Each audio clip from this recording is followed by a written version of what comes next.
자, 두 번째 시간 시작합니다. 자, 8절 갑니다.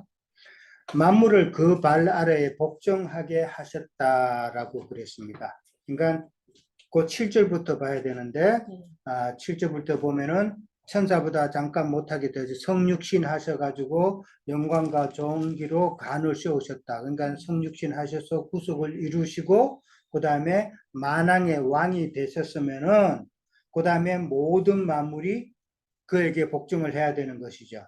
그렇죠? 네, 천사에게 복종하는 것이 아니라 예수님께 복종을 해야 된다는 이야기인데, 근데 우리가 만물이 아직 그에게 복종하고 있는 것을 보지 못한다라고 나와 있죠. 예수님께서 만왕의 왕이시면은 모든 만물은 그에게 복종하고 그렇게 해야 되는데, 지금 성경 기록에는 만물이 아직 그에게 복종하고 있지 않다라고 나왔어요. 왜 그래요? 그건 뭐 말씀 이해 못하는 사람하고 마귀들 그런 사람들 이야기죠. 자, 이거는 하나님의 나라가 지금 아직 완전하게 끝난 단계가 아니다는 말이에요. 예, 그렇죠? 그러니까 이 말은 하나님의 나라가 아들의 나라가 완전히 끝날 때에 그때는 모든 만물이 다 복종한다라는 그 이야기예요. 예. 자, 왜냐 아들의 나라가 다 끝나야 이 만물을 미혹하는 사탄 세력이 다 끝나니까 그때 되면은 모든 만물이 다 예수님께 굴복을 한다라는 것이죠. 자, 9절에 가면은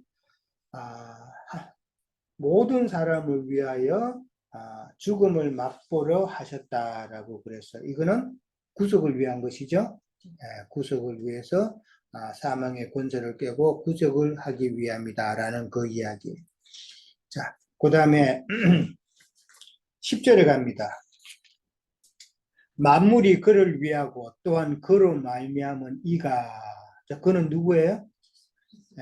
하나님이죠. 예수 그리스도예요. 만물이 예수님을 위하고 또 예수님으로 말미암아서 이 만물이 운행이 되는 것이죠. 예.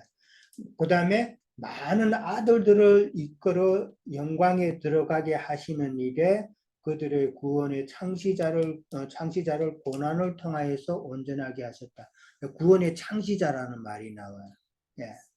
구원의 창시자라는 말은 예수님만이 하실 수 있는 일이라는 것이죠. 아무도 일은 할 수 없는 일이라는 것이죠. 뭐 개척자라는 그런 의미도 있고. 자, 근데 그렇게 구원을 창시자를 통해서 고난을 통하여서 온전하게 하신 그 목적이 지금 나오죠. 많은 아들들을 이끌어서 영광에 들어가게 하시려고 한다는 이야기죠. 그래서 예수님께서 지금 이 땅에 성육신 하시고 또 고난을 받으시고 그 다음에 죽음도 맛보시는 이유다 말이에요. 영광에 들어가게 하는 일은 우리가 예수님의 그 상속자가 되는 것이죠. 그 이야기다라는 것이죠. 자, 11절에 보면은 거룩하게 하시는 이와 거룩하게 함을 입은 자들이라는 말이 나와요. 자, 거룩하게 하시는 이는 누구예요? 바로 예수님이다. 예수 그리스도고 그 다음에 거룩함을 입은 자는 그럼 누구? 우리들이다. 하나님의 아들들이라고 하고 우리 믿는 자들이다 그랬는데 믿는 자도 다 똑같은 자가 아니죠. 어떻게 믿느냐에 따라서 다르다라는 것이죠. 자, 거룩함을 입은 자들이 다 어디에서 나왔다? 한 근원에서 나왔다 그랬어요. 이 한 근원은 누구예요? 말씀이신 하나님에게서 나왔다. 그렇죠. 같은 DNA라 그랬어요. 말씀이신 하나님에게서 난 자기 때문에 우리를 어떻게 부른다? 형제라 부른다. 이게 4번 문제까지 다 같이 하는 거예요. 형제라고 부른다라는 것이죠.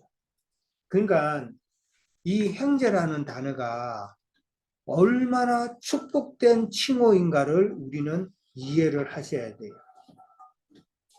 세상 교계는 목사님들한테 진짜 가가지고 저 형제님 그러면은 엄청 기분 나빠해요. 엄청 기분 나빠하는데 이번 그 교인들한테도 형제라는 말, 자매라는 말 쓰기를 그들은 되게 싫어해요. 저는 뭐 직업이 또 뭐 많이 접하는 직업이기 때문에 이렇게 보면은 그들은 특별히 형제하고 자매라는 말 쓰기를 아주 싫어해요. 그들은 목사라는 말, 장로라는 말 이렇게 직분을 좋아하지 이 형제라는 말을 참 싫어한단 말이에요. 그러나 성경에서 지금 말하는 오늘 히브리서 11장에 보면은 이 형제라는 말이 얼마나 소중한 단어인가 하는 거예요. 우리가 예수님께로부터 아유 형제, 자매 이 말 듣는 것이 얼마나 영광스러운가를 우리는 깨달아야 돼요.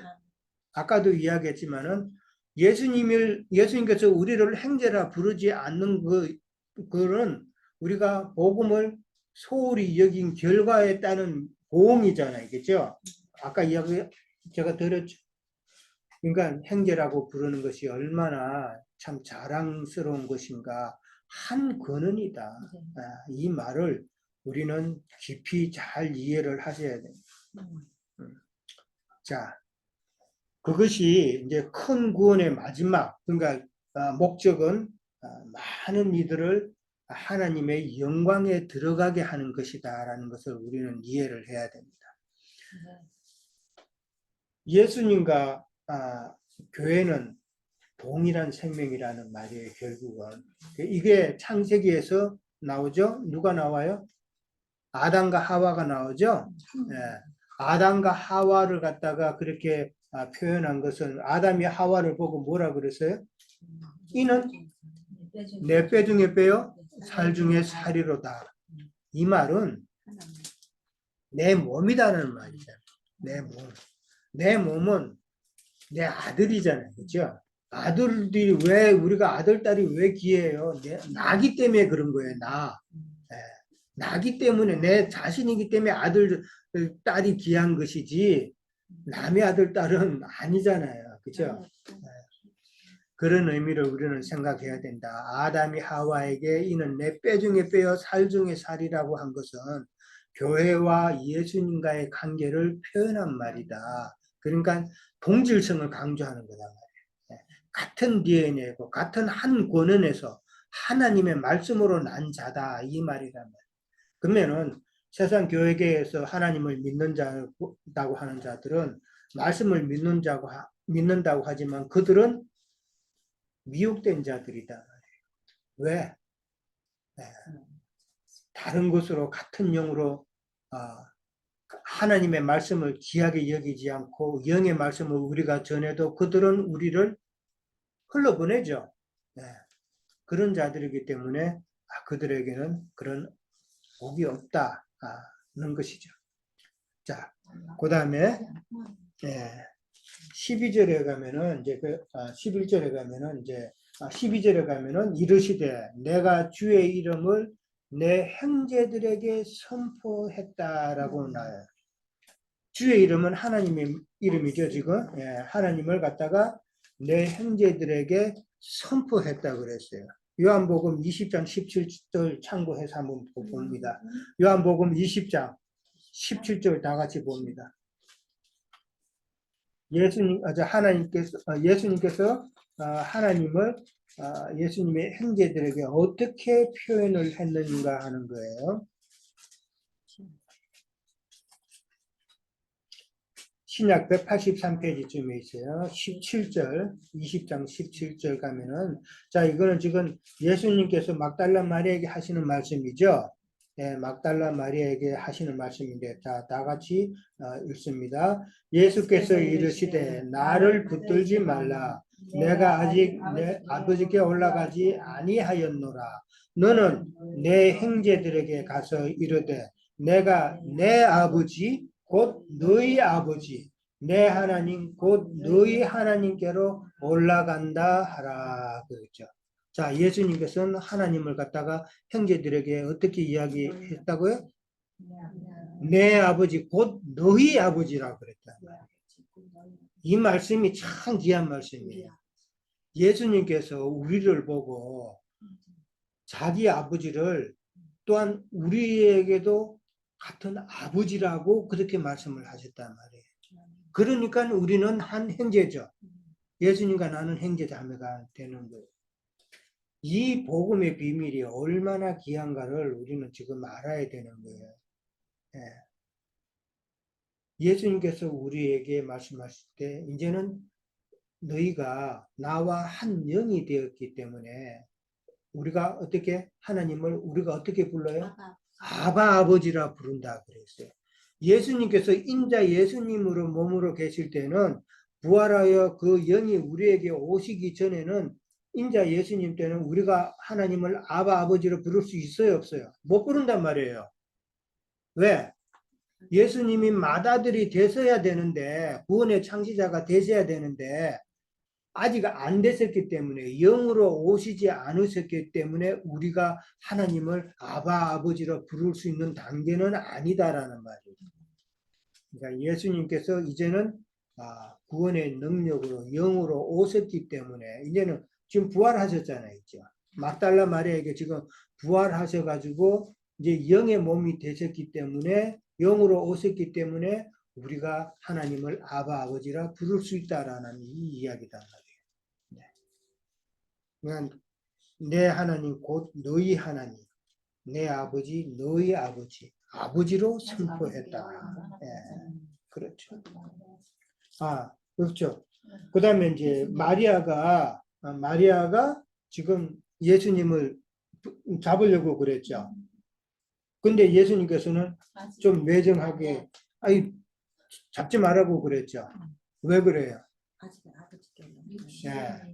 지금은 아직은 지금 아버지께로 올라가지 않은 때, 그러니까 부활만 한 상태, 부활만 한 상태이기 때문에 아직은 지금 마리아는 예수님을 만지려고 하는 것은 부활했다는 그 영이 되셨다는 것을 인식하지 않고 육신의 몸을 두고 만지려고 그랬다는 말이에요. 그러니까 뭐라는 뜻이에요, 이거?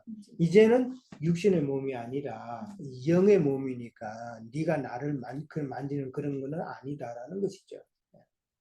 이제는 네가 나를 영으로 타치할 때가 곧 온다 이 말이죠. 내가 네 안에 들어갈 것이다. 이제는 만져서 나를 아는 것이 아니라 내가 네 안에 들어가고 네가 내 안에 들어올 것이니까 그때까지 기다리라는 말이에요. 예, 성령. 그러니까 아버지께로 가서 이제 말씀으로 근원이 있은 말씀으로 가셨다가 그 말씀이 이제는 말씀과 함께 우리의 영으로 이제 우리에게 심령의 영으로 오신다 그 이야기다. 예.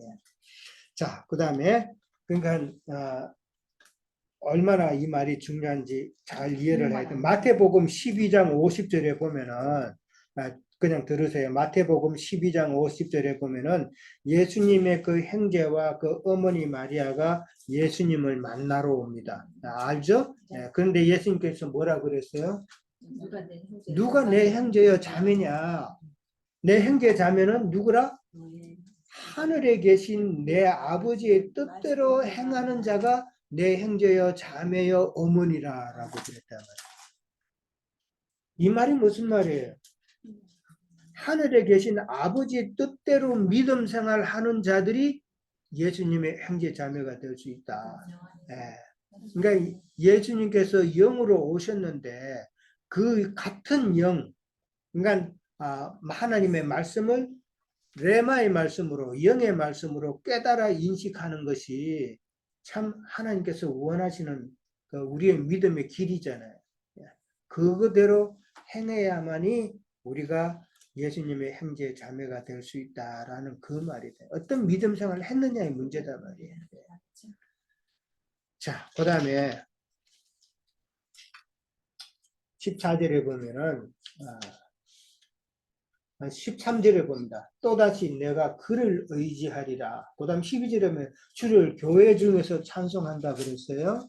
교회 중이라는 것은 그 히브리서 12장 23절에 가면은 나와요. 하늘의 장자교회, 그 다음에 의인들의 영들 가운데서 모든 그런 만물 앞에서 찬송한다라는 이야기예요.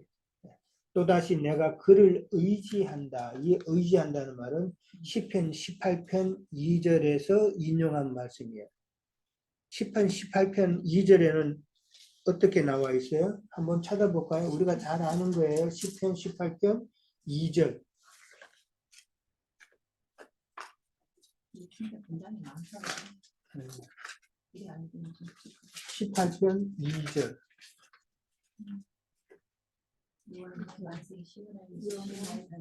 자, 우리가 다 같이 읽어봅니다.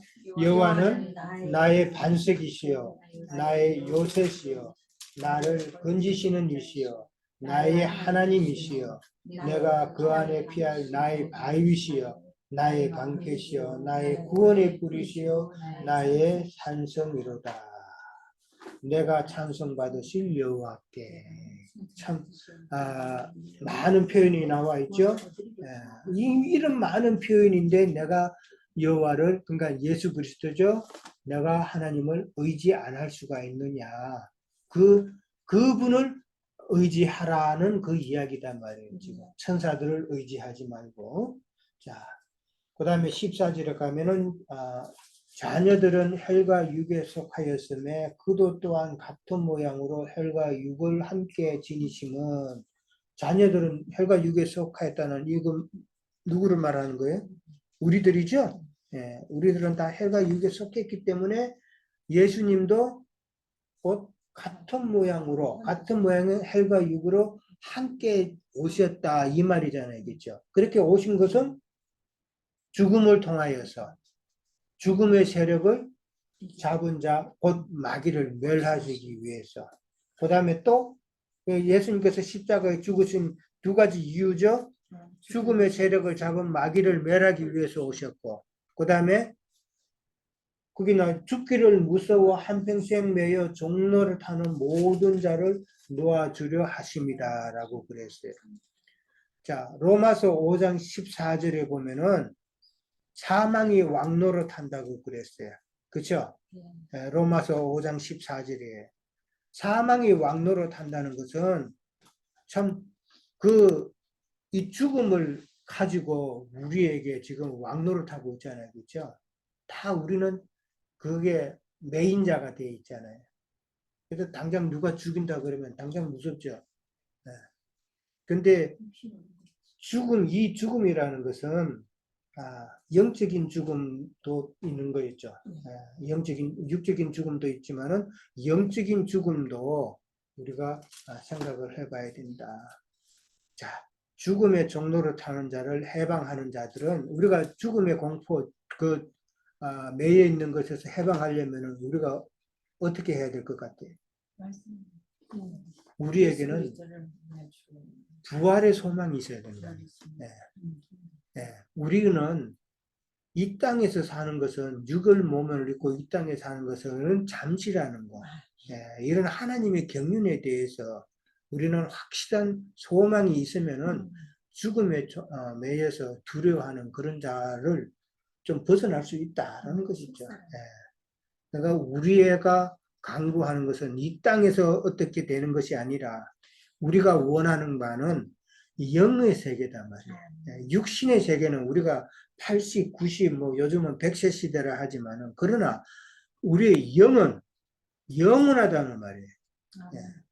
이것을 우리는 다시 한번 생각하시고, 부활의 소망을 가져야만이 우리는 죽음의 종로를, 사망의 왕노를 하는 곳에서부터 벗어날 수 있다. 그러니까 그렇게 하시는 것은 예수님께서 아브라함의 자손을, 여기 나오죠. 16절에 보면 천사를 붙들어 주려 함이 아니고 오직 아브라함의 자손을 붙들어 주려 하십니다 라고 그러죠. 아브라함의 자녀라는 것은 우리의 영적 자녀라는 것이죠. 영적 자녀를 소유 삼기 위해서 하나님께서는 그렇게 모든 것을 이루신다라는 거죠. 자, 그 다음에 이제 17절에 가면은 그러므로 범사의 형제들과 같이 되심이 마땅하도다. 그러니까 형제들이 되는 것이 마땅하다는 것이죠. 성육신 되시는 것이. 그러니까 우리가 혈과 육을 가졌기 때문에 하나님께서 성육신 하셔가지고 모든 것을 이루는 것이 마땅하다라는 것이죠. 그 다음에 하나님의 일에 자비하고 신실한 대제사장이 되어 백성의 죄를 속량하라 하신다. 이게 대제사장이라는 말이 나와요. 대제사장인데 대제사장은 어떤 일을 감당해요? 어떤 존재예요? 중보자예요. 그렇죠? 중보자고. 그 다음에 백성들을 하나님께로, 그러니까 우리들을 하나님께로 인도하는 자단 말이에요. 그게 중보자 역할이잖아요. 그렇죠? 근데 이 대제사장이라고 히브리서는 나왔어요. 이 대제사장이라는 말은 그 구약에는 많이 나오지만은 신약에서는 이 히브리서에만 나와요. 히브리서에만. 다른 데는 대제사장이라는 말이 안 나와요. 근데 그만큼 이 대제사장을 바울 사도는 강조했는데 대제사장이라는 게 영적 중보자다 말이에요. 그리고 예수님만이 온전한 제물 되신다는 그런 의미가 있는 거예요. 네. 예수님만이 온전한 제물 되시고 대제사장 되시기 때문에 우리는 그분을 우리는 따라야 된다. 여기 자비하시고 신실하다는 이 말이 나와요. 자비한다는 말은 구속을 이루셨다는 말이에요. 우리가 누구에게 그 선을 베푸잖아요. 자비 베푸고 그 다음에 또 다른 단어 뭐라 있죠? 선행을 하는 거 말고 자비를 베푸고 그 다음에 구제한다는 이런 말은 물질적으로 구제를 할 수 있지만은 성경에서 말하는 구제는 그 사람의 영혼을 구제하는 거잖아요. 그죠? 말씀을 증거해서 그 사람의 영혼을 구제하는 것이 바로 같은 맥락이다. 우리가 자비를 베푼다는 것도 그 사람의 영혼을 구속하는 것이 참 자비다라는 것이죠. 그 자비를 누가 행했어요? 지금 예수 그리스도께서 행하셨다는 그 이야기를 하시려고 자비하고라는 말이 먼저 나왔다는 걸 이해를 하셔야 돼요. 그 다음에 신실하다는 말은 하나님께서 아들에게 시키신 모든 그 명령을 참 신실하게 순종하면서 온전히 다 감당하셨다라는 그런 의미다. 그런 의미의 대제사장 대신 예수님이다라는 말이에요. 자, 그 다음에 마지막 절에 가면은 시험받아 고난을 당하셨은즉 시험받는 자들을 능히 도울 수가 있다. 예수님께서 지금 많은 시험을 받고 고난을 당하셨죠. 예수님께서 이 땅에 오셨을 때 마귀에게도 40일 동안 금식 기도하시고 난 후에 시험 받으셨죠. 많은 그 고난을 받으셨죠. 십자가에서도 큰 고난을 받으셨죠. 그러니까 그 모든 것은 우리의 인간의 그 몸, 육체의 그 모든 것을 체휼하신다고 그러죠. 예, 모든 것을 경험을 하신단 말이에요. 그렇게 경험하신 이유는 마지막 절에 시험 받은 자를 능히 도울 수가 있기 때문에 체휼하시지 않으셨다면은 우리를 도울 수가, 이 도운다는 말은 그냥 헬판다는 말이 아니라 영의 구속을 이루고 그 다음에 완전한 하나님의 영광에 이르기까지 계속 간섭하시고 우리와 함께 하신다는 이야기다. 그렇죠? 예. 그러니까 돕는다는 말이 우리가 장성한 분량에 가서 거룩한 성 예루살렘에 갈 때까지 하나님께서 우리와 함께 하신다는 말. 그러니까 체휼을 하시는 목적이 그거다 말이에요. 예, 우리에게 모든 것을 경험하시는 게. 그러니까 대제사장의 자격이 되는 것은 순서적으로 육체가 되어서 이 땅에 오셔야 돼요. 그렇죠? 성육신해서 오셔야 되고 그 다음에 모든 것을 체휼하시고 그 다음에 그 체휼의 최고의 정점은 뭐예요? 십자가에 못 박히시는 거란 말이에요. 죽으심이다 말이에요. 죽으심. 죽으심을 경험함으로써 아까도 이야기했지만은 사망 권세를 가진 마귀를 깨부수고 그 다음에 우리를 죽음의 두려움에서 벗어나게 하신단 말이에요. 예.